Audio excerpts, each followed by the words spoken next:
Bismillahirrahmanirrahim. Assalamu alaikum, dear students. How are you all? Dear students, yesterday we have studied about two topics, corrosion and its subtopic, rusting. Corrosion of aluminium and rusting of iron were studied in detail yesterday. I hope you know about the definition of corrosion, rusting of iron, and corrosion of aluminium. Okay, dear students, please listen the last topic of chapter number 7, electrochemistry, carefully. This is the prevention of corrosion. Prevention of corrosion की हमें corrosion को prevent करने की हमें क्यों ज़रूरत पेश आती है? जैसा कि आपने पढ़ा कि आयरन जो है वो किसी भी इंडस्ट्री की बैकबोन है, तो अगर उसकी रस्टिंग होती रहेगी तो हम बहुत ज़्यादा आयरन जो है वो हर साल जो है इसी तरह ज़ाया करते हैं, वेस्ट करते हैं। इसी तरह अगर हम किसी भी मेटल को यूज़ कर रहे हैं और लेकिन अगर वो करोड कर जाए तो वो उसकी लाइफ जो है वो लॉन्ग लास्टिंग नहीं होती। तो उसको प्रिवेंट करने के लिए हमें कुछ मेजर्स लेने पड़ते हैं। सो जिसके लिए आज हम डिफरेंट स्टेप्स पढ़ेंगे या डिफरेंट उसकी मेथड्स पढ़ेंगे जो कि इन नेचुरल रिसोर्सेज को कंजर्व करने के लिए यूज़ किए जा रहे हैं, मेटल को corrosion से प्रिवेंट करने के लिए यूज़ किए जा रहे हैं। ठीक है, ओके।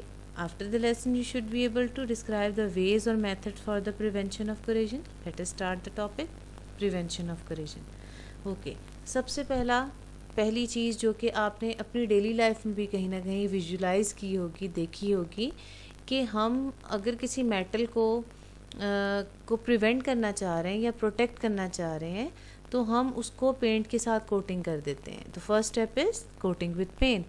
ओके, जब हम पेंट करेंगे तो एक थिक कोटिंग हो जाएगी जिसकी वजह से वो एटमॉस्फेरिक ऑक्सीजन, मॉइस्चर और दूसरे जो हार्मफुल केमिकल्स हैं, हार्मफुल एजेंट हैं, एटमॉस्फेयर के बाकी जो इफ़ेक्ट्स हैं उनसे वो प्रोटेक्ट हो जाएगा।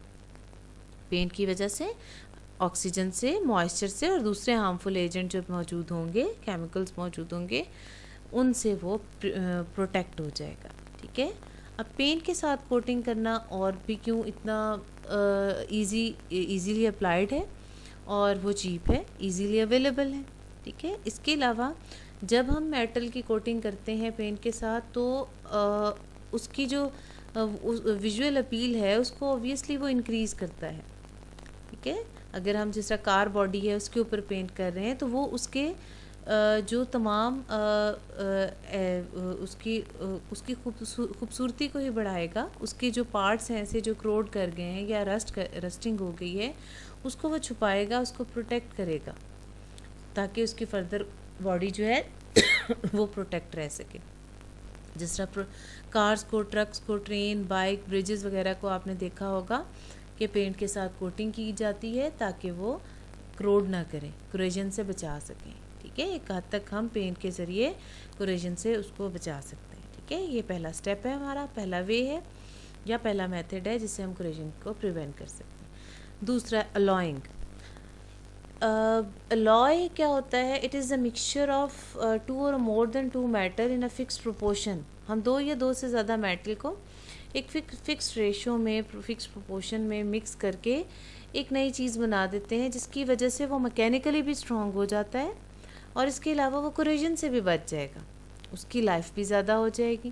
ठीक है, तो इसी तरह हम आयरन ऑब्वियसली आपको पता है कि बहुत ज़्यादा रस्टिंग होती है, उसको प्रिवेंट करने के लिए, रिड्यूस करने के लिए हम अलॉय बना देते हैं इसका किसी और मेटल के साथ। जिस तरह एग्जांपल आपने स्टेनलेस स्टील तो बेस्ट एग्जांपल आपने स्टेनलेस स्टील के बारे में सुना होगा। ये एक्चुअली क्या होता है? ये अलॉय होता है आयरन का, इसके अंदर क्रोमियम और निकल को मिक्स करके जो हमारे पास अब मिक्सचर आता है अलॉय, अब उसको हम स्टेनलेस स्टील कहते हैं। इससे आयरन को वो प्रोटेक्ट करता है corrosion से, ऑक्सीडाइज होने से, और इसके अलावा उसके वो मैकेनिकल स्ट्रेंथ भी उसकी इंक्रीज़ कर देता है। ठीक है, इसके अलावा स्टेनलेस स्टील में क्या चीज़ है जो उसको प्रोटेक्ट कर रही है आयरन को? तो ये जिसकी क्रोमियम इसके अंदर मौजूद है वो एटमॉस्फेरिक ऑक्सीजन से ऑक्सीडाइज होकर क्रोमियम ऑक्साइड बना देता है, बिल्कुल वैसे ही जैसे एल्यूमिनियम ऑक्साइड बना था। एक आउटर लेयर बन जाती है क्रोमियम ऑक्साइड की, जिसकी वजह से वो आयरन को प्रोटेक्ट कर देता है फ्रॉम कोरोजन। ठीक है, आउटर लेयर की फॉर्मेशन के बाद वो प्रोटेक्ट कर देता है आयरन को from corrosion. So this is alloying, जिसमें हम मेटल आयरन को दूसरे मेटल्स के साथ अलॉय बनाकर हम प्रोटेक्ट कर सकते हैं ताकि वो ऑक्सीडाइज ना हो जाए, वो करोड ना करे, उसकी रस्टिंग ना हो। Okay, so third method is cathodic protection. Cathodic protection, इसका ये मतलब हुआ कि हमने जिस चीज़ को प्रोटेक्ट करना है हम उसको कैथोड बना देंगे। हमने जिस चीज़ को प्रोटेक्ट करना है हम उसको कैथोड बना देंगे। ठीक है, हमने किस चीज़ को प्रोटेक्ट करना है? एक्चुअली हम प्रिवेंट कर रहे हैं आयरन को, ताकि उसकी कोरोजन, उसकी रस्टिंग ना हो सके, तो हम मेटल आयरन को कैथोड बना देंगे। अब हम इन मेटल आयरन को कुछ मेटल्स के साथ कनेक्ट कर देंगे।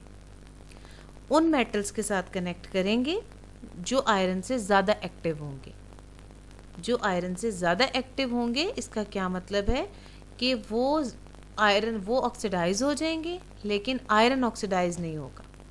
जो मेटल ज़्यादा एक्टिव होता है वो इजीली ऑक्सीडाइज हो जाता है। तो अब हमने मेटल आयरन को उन मेटल्स के साथ कनेक्ट करना है जो कि आयरन से ज़्यादा एक्टिव होंगे। ठीक है, और ज़्यादा एक्टिव मेटल कौन से होते हैं? जो इजीली ऑक्सीडाइज हो जाते हैं, जो इजीली इलेक्ट्रॉन लूज़ कर देते हैं, वो हमने सेलेक्ट कर लिए। फॉर एग्जांपल हमने सेलेक्ट कर लिया मैग्नीशियम और एल्यूमिनियम।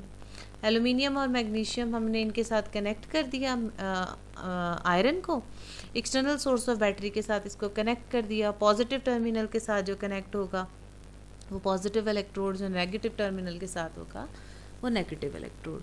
तो इसी तरह कैथोड बन गया, एनोड, कैथोड आयरन बन गया, और एनोड जो है वो मैग्नीशियम या एल्यूमिनियम जो हमने मेटल्स उनके साथ कनेक्ट किए। अब क्या होगा कि मैग्नीशियम और एल्यूमिनियम जो हमने मेटल कनेक्ट किए हैं, क्योंकि वो एनोड बन गए हैं, एनोड पे क्या होती है? ऑक्सीडेशन होती है। ये इलेक्ट्रॉन लूज़ करेंगे, इलेक्ट्रॉन लूज़ करके एक्सटर्नल सर्किट में जाएंगे, ठीक है, और कैथोड तक पहुंचेंगे, लेकिन आयरन ऑक्सीडाइज नहीं होगा। इस तरह वो आयरन को कोरोजन से प्रोटेक्ट कर लेंगे।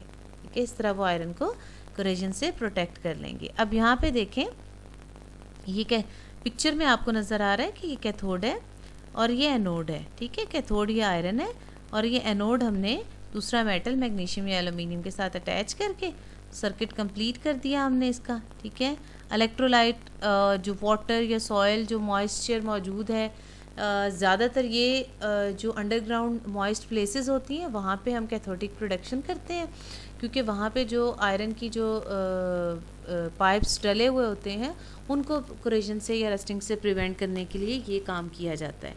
तो वहाँ पे जो सॉइल है, मॉइस्ट सॉइल और या वाटर, वो एज एन इलेक्ट्रोलाइट एक्ट कर रहा होगा। इसको एक्सटर्नल सोर्स ऑफ बैटरी के साथ कनेक्ट कर दिया जाएगा कैथोड, और एनोड पे ऑक्सीडेशन होती जाएगी। इस तरह वो आयरन को प्रिवेंट कर देंगे, आयरन ऑक्सीडाइज नहीं होगा, आयरन की कोरोजन नहीं होगी। ठीक है, तो हमने जो pipes, tanks, oil rigs etcetera जो मॉइस्ट अंडरग्राउंड और मेरीन एनवायरनमेंट में है, समंदर में है, इनको हमने प्रिवेंट करना है बाय कैथोडिक प्रोटेक्शन। ठीक है, तो ये मेथड भी इम्पॉर्टेंट मेथड है जो कि प्रिवेंट करता है आयरन को from corrosion. Okay dear students, fourth one is coating with thin layer of another metal. हमने एक मेटल की दूसरे मेटल के ऊपर कोटिंग कर देनी है। ठीक है, एक मेटल की दूसरे मेटल के ऊपर एक थिन कोटिंग कर देनी है, जिसकी वजह से कोटिंग करने से भी यही होगा कि जो अंदर वाली सरफेस है आयरन की, वो बाहर वाली कोटिंग की वजह से प्रोटेक्ट हो जाएगी। ठीक है, अब पहली जो कोटिंग है वो टिनिंग है। टिनिंग का मतलब क्या है? टिन से निकला कि हमने अब टिन कोटिंग करनी है, हमने टिन की कोटिंग करनी है। अब उसके ये 3 स्टेप्स हैं कि कैसे, 2 स्टेप्स हैं कि हमने कैसे टिनिंग की। सबसे पहले हम क्लीन आयरन शीट्स लेंगे, उनको मोल्टन टिन बाथ के अंदर डिप करेंगे।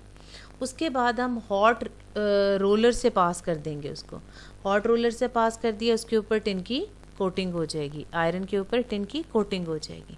ये स्टेबल है, ये आयरन को इफ़ेक्टिवली प्रोटेक्ट कर सकेगी। ठीक है, and second is galvanising. Galvanising zinc coating को कहते हैं। जिंक कोटिंग में इसी तरह हम आयरन की शीट लेंगे, क्लीन आयरन की शीट्स लेंगे, उन्हें हम zinc chloride, hot zinc chloride bath के अंदर डिप करेंगे, उसको हीट करेंगे, फिर उसको हम रोल करेंगे इन जिंक बाथ और उसको हम कूल कर देंगे। फिर इस तरह हम इन 2 स्टेप्स की वजह से हम जिंक कोटिंग हो जाएगी। ठीक है, थोड़ा सा डिफरेंट है टिनिंग से, लेकिन हमने आयरन शीट को हॉट जिंक क्लोराइड बाथ में डिप किया, फिर उसके बाद हीट किया, उसके बाद फिर हमने इसको रोल किया जिंक बाथ में और कूल किया, इससे जिंक की कोटिंग हो जाएगी। This is also good coating to prevent iron from corrosion. ठीक है, and third one is electroplating.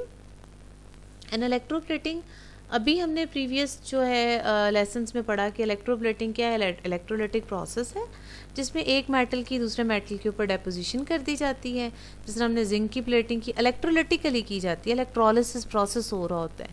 ठीक है, ये एक बहुत अच्छी कोटिंग हो जाती है इसकी भी। ठीक है, zinc coating, zinc plating, tin plating, chromium plating, ये हमने पढ़ा कि हमने इनको स्टील के ऊपर कोटिंग की। इस तरह भी वो आयरन या स्टील जो है वो प्रिवेंट हो जाता है फ्रॉम कोरोजन से।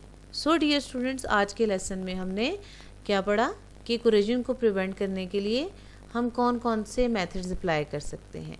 देर are 4 methods to apply which are applied on iron और steel for iron to prevent it from corrosion. तो पहला मेथड हमने पढ़ा वो था paint coating with paint. Second method हमने पढ़ा अलॉइंग, जिसमें हमने अलॉय बना लिया। थर्ड मेथड हमने पढ़ा कैथोडिक प्रोटेक्शन, जो हमने कहा हम ज़्यादातर जो पाइप्स वगैरह या टैंक्स वगैरह जो अंडरग्राउंड और मैरीन एनवायरनमेंट में होते हैं उनको प्रिवेंट करने के लिए हम क्या करते हैं, किसी मोर एक्टिव मेटल के साथ कनेक्ट कर देते हैं, जिसकी वजह से मोर एक्टिव मेटल जो है वो ऑक्सीडाइज हो जाता है और आयरन प्रिवेंट हो जाता है, उसकी कोरोजन नहीं होती, वो बच जाता है। फिर हमने पढ़ा coating with thin layer of another metal. हमने किसी और मेटल की उसके ऊपर थिन कोटिंग करवा दी, जिसकी वजह से आयरन प्रिवेंट हो गया कोटिंग से, कोरोजन से। तो उसमें हमने तीन स्टेप्स पढ़े या तीन तरह की कोटिंग पढ़ी कि हम टिन कोटिंग कराएंगे, टिनिंग, फिर हम जिंक कोटिंग करवाएंगे जिसे गैल्वेनाइजिंग कहते हैं, और थर्ड वन हम इलेक्ट्रोलिसिस करवा देंगे, इलेक्ट्रोलाइटिक प्रोसेस करवा देंगे, वो इलेक्ट्रोप्लेटिंग है, जिसमें आपने zinc plating, tin plating, chromium plating electrolytically करवाएंगे डिपॉजिट। ठीक है, तो ये जो प्रोसेस में रिडॉक्स रिएक्शंस हो रहे होंगे, ये जो प्रोसेस है, ये तीनों जो प्रोसेसेस हैं, ये एक मेटल के ऊपर थिन लेयर, एक मेटल की थिन लेयर बन जाएगी दूसरे मेटल के ऊपर, जिस तरह ये, जिसकी वजह से ये प्रोटेक्ट हो जाएगा।